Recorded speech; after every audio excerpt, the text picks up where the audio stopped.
certain positions of leadership, and especially if you're a pastor, there's not room to ask why. Of course, I can give the quick theological answers and the right answers, that here's what happens. My mother's a believer, absent from the body, present with the Lord. She's not suffering anymore, no more cancer.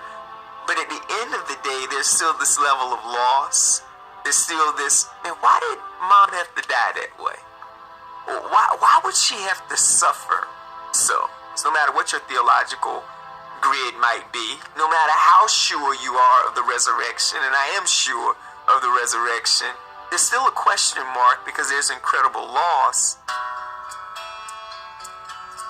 There's that one verse that's one of the shortest verses in the Bible that has become one of the most powerful verses for me in dealing with grief.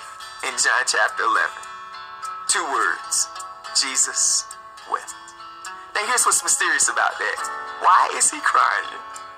When he knows, he already said to his disciples earlier in the chapter that Lazarus is going to rise again. Why is the one who's the resurrection and the life crying and weeping when he's going to raise Lazarus from the dead? But he still has the emotions of grief. Now, we theologically will take that and say, because he sees the impact of sin and what sin does, and he's encountering the power of death. I get that. But he wept. He wept. I'm glad I've got a Savior who cries.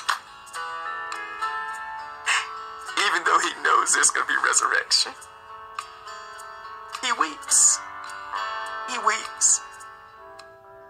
I used to believe that you're going to reach this point where, because if you love Jesus, get your mind straight, fix your mind on Christ, memorize enough scripture, focus on the right things, that somehow that lostness is just going to be going and fade away. No, I'll probably be crying about my mother until I see her again.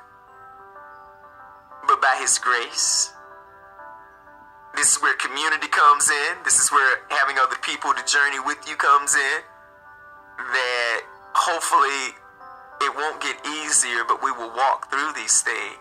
Because I don't have to walk through it alone. Grief Share is